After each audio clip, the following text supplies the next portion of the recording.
চলছে বার্ষিক পরীক্ষা। তবে ১১তম গ্রেড বাস্তবায়নের লক্ষ্যে কর্মবিরতি ও পরীক্ষা বর্জন করেন প্রাইমারি স্কুলের শিক্ষকেরা।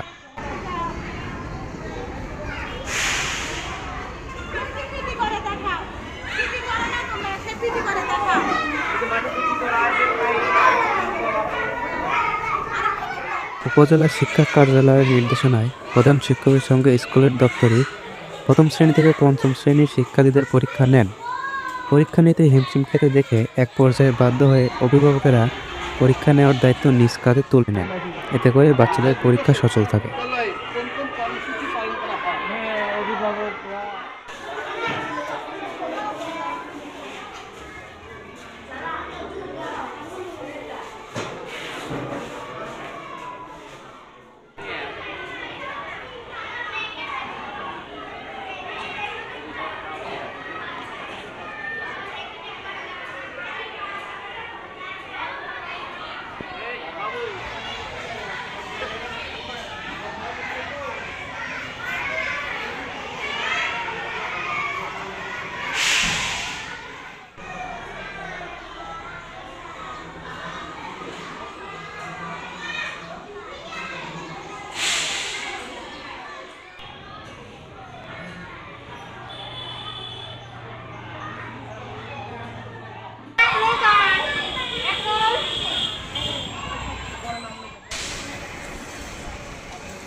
আমি সহকারী শিক্ষক দোলং সরকারি প্রাথমিক বিদ্যালয়।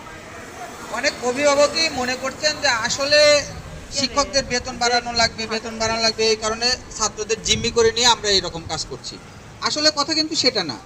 এক একটা টিচারের হয়তো বেতন বাড়বে কারো 50 টাকা, কারো 100 টাকা, বেতন কিন্তু বাড়বে না।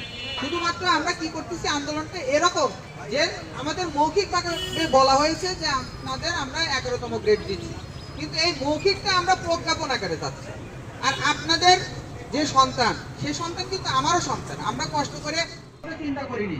আমরা চিন্তা করছি যে আমাদের 15 দিন ছুটি বা 11 দিন যে ছুটি ছিল, ওই ছুটির মধ্যে আমরা পরীক্ষা নিতাম। পরীক্ষা নিয়ে আমরা খাতাগুলো দেখে সুন্দর করে একটা রেজাল্ট তৈরি করে দিতে পারতাম। আমরা কিন্তু অধিদপ্তর এমনকি প্রশাসনের কাছে এই আবেদনটা করেছি, কিন্তু তারা আমাদের কথা না শুনে কি করলো, তারা হেডমাস্টার এবং সহকারী আবার